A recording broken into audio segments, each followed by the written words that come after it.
नमस्कार, मैं हूं वंदना झा। क्रिकेट हाउसफुल में क्रिकेट से जुड़ी तमाम खबरें हम आपको दिखाएंगे, लेकिन उसके पहले राहुल गांधी इस वक्त मध्य प्रदेश के मऊ में एक रैली को संबोधित कर रहे हैं। सीधा आपको वहीं लिया चलते हैं। अरुण यादव जी, सत्यदेव कटारे जी,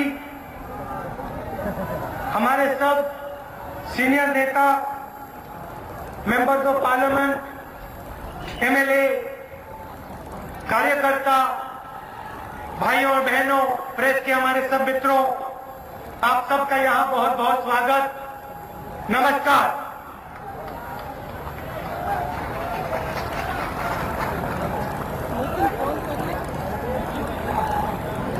जय भीम।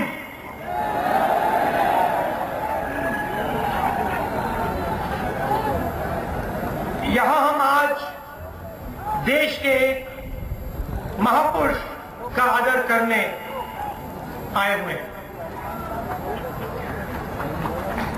बाबा साहब अम्बेडकर दलित और कमजोर लोगों की जिंदगी में रोशनी लाई। उन्होंने अपनी सोच से हजारों साल पुराने जातिवाद की दीवार पर एक जबरदस्त चोट मारी। शिक्षित बनो, संघर्ष करो, संगठित रहो का उनका संदेश आज भी जोरों से गूंजता है। बाबा साहब के योगदान को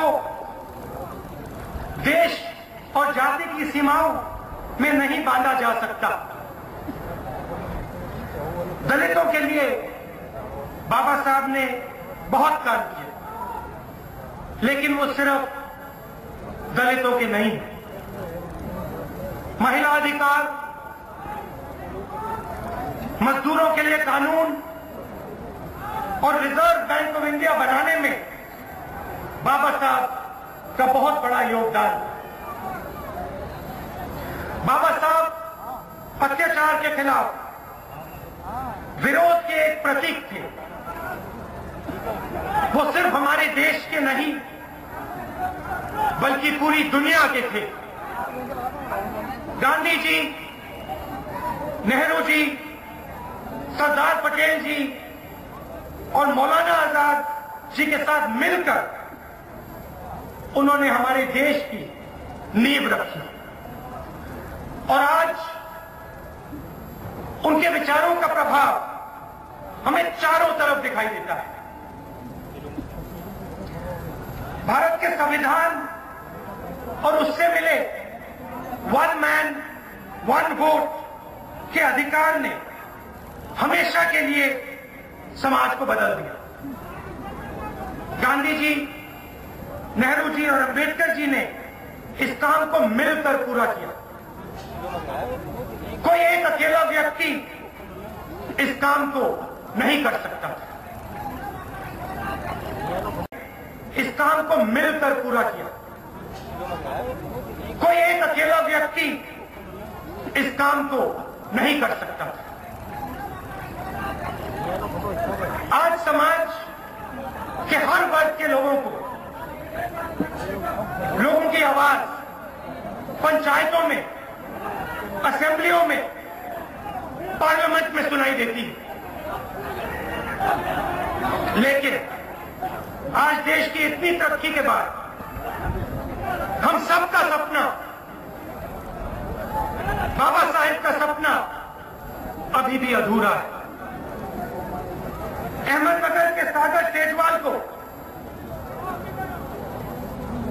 बाबा साहब के रिंगटोन, अपने फोन पे रिंगटोन लगाने के कारण मार दिया जाता है। यह घटना हमें बताती है कि हमारे देश में अभी सामाजिक समानता नहीं आई।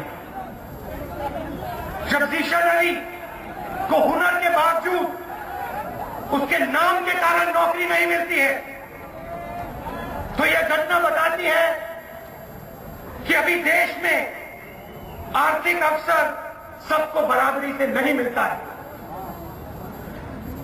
जब आईआईटी मद्रास में कुछ छात्रों की आवाज को सिर्फ इसलिए दबाया जाता है क्योंकि वो अंबेडकर पेरियार स्टडी सर्कल से जुड़े हुए हैं।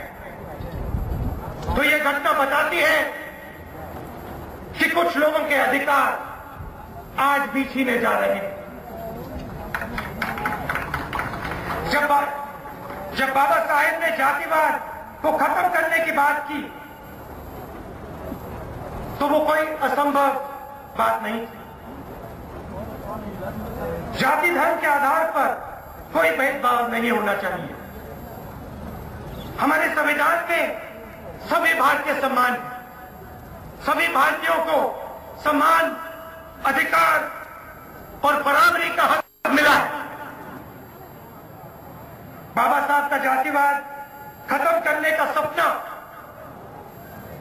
एनाइलेशन ऑफ कास्ट का सपना आज भी अधूरा है। आज भी हमारे देश में जाति को महत्व दिया जाता है। संविधान के लागू हुए 65 साल हो गए, लेकिन जातिवाद आज भी हमारी राजनीति, हमारे स्कूलों और हमारे दिमाग में बसा है। जाति आपको शायद राजनीति में आगे बढ़ने दे, लेकिन नौकरी पाने से रोक सकती है। इस देश में आज आपको कोर्ट में न्याय पाने से शायद ना रोका जाए, लेकिन स्कूलों में अच्छी शिक्षा पाने से रोक सकती है। सच्चाई यह है कि आज भी भारत में, हमारे देश में जातिवाद से कोई नहीं बच सकता। हमें जातिवाद को जड़ से उखाड़ कर फेंकना है।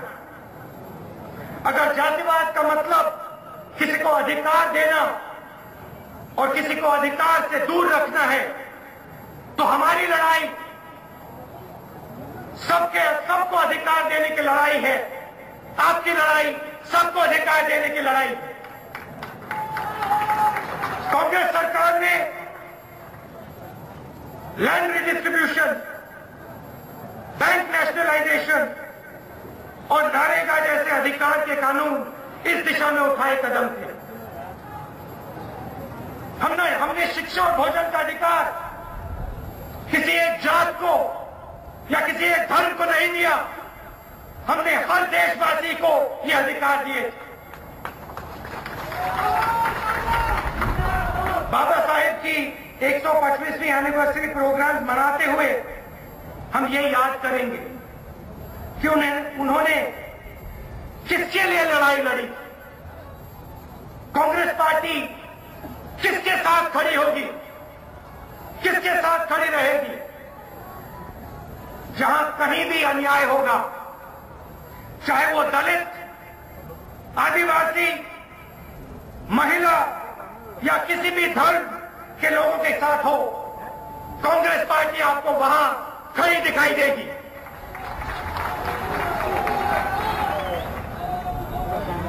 पिछले कुछ सालों में भारत में बहुत आर्थिक प्रगति हुई। भारत को आगे बढ़ने के लिए किन चीजों की जरूरत है? कोई कहते हैं कि हमें इंफ्रास्ट्रक्चर की जरूरत है, कोई कहता है रेलवे लाइन की जरूरत है, सड़क की जरूरत है, कोई और कहता है रोजगार की जरूरत है। ये सब चीजें बहुत जरूरी हैं, मगर जब तक कुछ लोगों को उनके अधिकार से दूर रखा जाएगा, तब तक भारत अपनी पूरी क्षमता हासिल नहीं कर सकता है। मैं चाहता हूं कि पिछले 10 सालों में जो आर्थिक प्रगति हुई, उसका फायदा उठाकर सब लोग आगे बढ़े। हर एक व्यक्ति को, इस देश के हर एक व्यक्ति को आर्थिक प्रगति का फायदा होना चाहिए।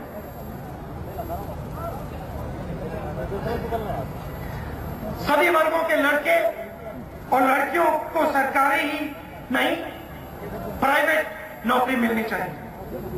सभी धर्म और वर्गों के लोगों को एंटरप्रेन्योर बनना चाहिए, बड़ी बड़ी कंपनियों में सीईओ बनना चाहिए और बड़े सरकारी पदों पे काम करने का मौका मिलना चाहिए। इस पर कोई दो राय नहीं हो सकती। जातिवाद एक सच्चाई है और इसको हटाने के लिए बाबा साहब के उस महान मिशन को पूरा करना हम सबकी जिम्मेदारी है। ये एक मुश्किल काम है, आसान काम नहीं। हमें ये नहीं सोचना चाहिए कि भारत को अब उन विचारधाराओं से कोई खतरा नहीं है जो एक इंसान को दूसरे इंसान से नीचा मानती है। वो ताकतें उन दीवारों को हर पल मजबूत करने की कोशिश करती हैं जिनसे बाबा साहब अंबेडकर पूरी जिंदगी लड़े। एक इंसान को दूसरे इंसान से लड़ाकर ये विचारधाराएं हम सबको कमजोर करती हैं। पावर का सेंट्रलाइजेशन जातिवाद को मजबूत करता है। पावर का डिसेंट्रलाइजेशन जातिवाद को कमजोर करता है। ये बात अंबेडकर जी ने भी कही। इन विचारधाराओं से लड़ना आसान नहीं, लेकिन बाबा साहब की जिंदगी हमें यह सिखाती है कि बदलाव आसानी से नहीं आता। वो भी इस बात को जानते थे और समझते थे कि कमजोर लोगों को दबाने के लिए हजारों सालों से बनी ये दीवारें रातों रात नहीं टूटी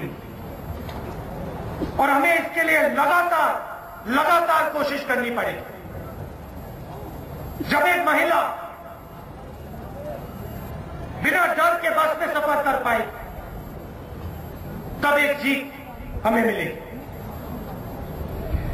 झाबुआ का एक युवा एंटरप्रेन्योर या फिर अलीगढ़ का एक कॉलेज स्टूडेंट सबको इस इकोनॉमी में शामिल होने और आगे बढ़ने का मौका मिलेगा तो दूसरी जीत हासिल होगी। हर एक जीत से आस्ते आस्ते ये दीवारें टूटेंगी। लेकिन मैं यहां याद दिलाना चाहता हूं कि बाबा साहब के सपने को, मिशन को पूरा करना, मिशन को पूरे करने की जिम्मेदारी मेरी, कांग्रेस पार्टी, आपकी और देश में हर एक नागरिक की है। सबको आगे बढ़कर जातिवाद को हराने के लिए अपनी जिम्मेदारी पूरी करनी होगी। मैं आज सब